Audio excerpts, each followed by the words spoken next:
Hello, welcome to another video on our channel. In this one we'll be looking at another technique, and this time we want to take the Shomen'uchi Nikyo in the version omote waza.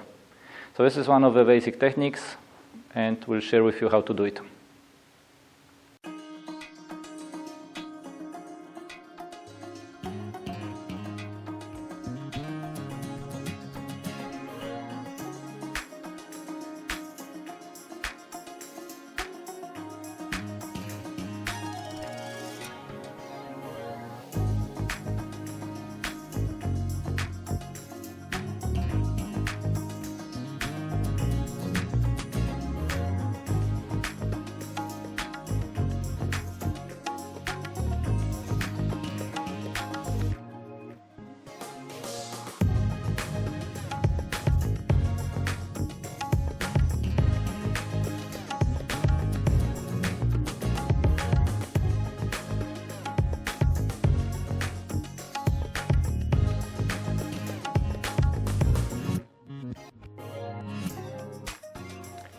So the beginning is actually almost the same like for the Nikyo technique. We will step in, and as we are stepping into the side, a little bit diagonally to the side of the uke, we will transition into the Nikyo here, finish the spiral with the hands, similar to Nikyo now, again, and from here we will enter the same way as for Nikyo actually, towards the on a diagonal movement towards the center line through the shoulders of the uke. And as he descends, we will go down, turn aside, align the knees at the side of the uke, and finish with the pin. As usually, let's have a look now at the work with a partner. So I'll ask Sandra to be my uke.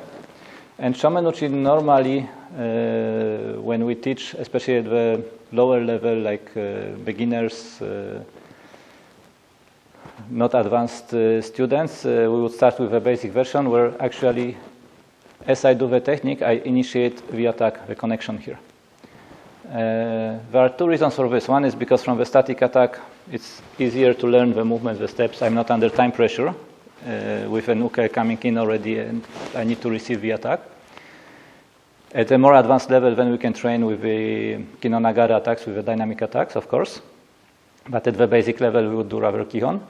And the second thing is actually, as the uke is coming in and wants to aggress me, I don't know how she will attack, so I can initiate the connection here. Even if she wanted to strike with the other hand, because I go towards her face, she will connect. So I have a point where actually I can enter and do something directly. Okay, without thinking what she will actually do, how she will attack me, I kind of force the attack.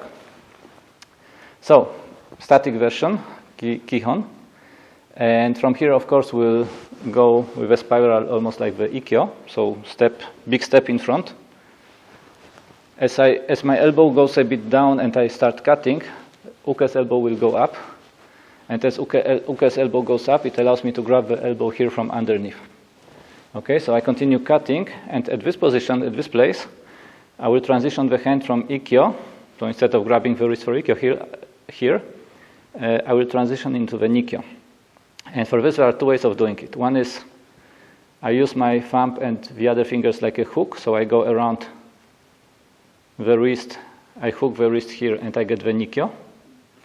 And there is also another way that can be used where I go to the outside and I push a little bit on the wrist, and as I push, it will turn around the hand. It's not always easy, so the uke can resist a little bit. If I enter and do it in movement, actually, it's easier with the fingers, but I was doing it the other way around in the past. So I used to do it like this. It works also.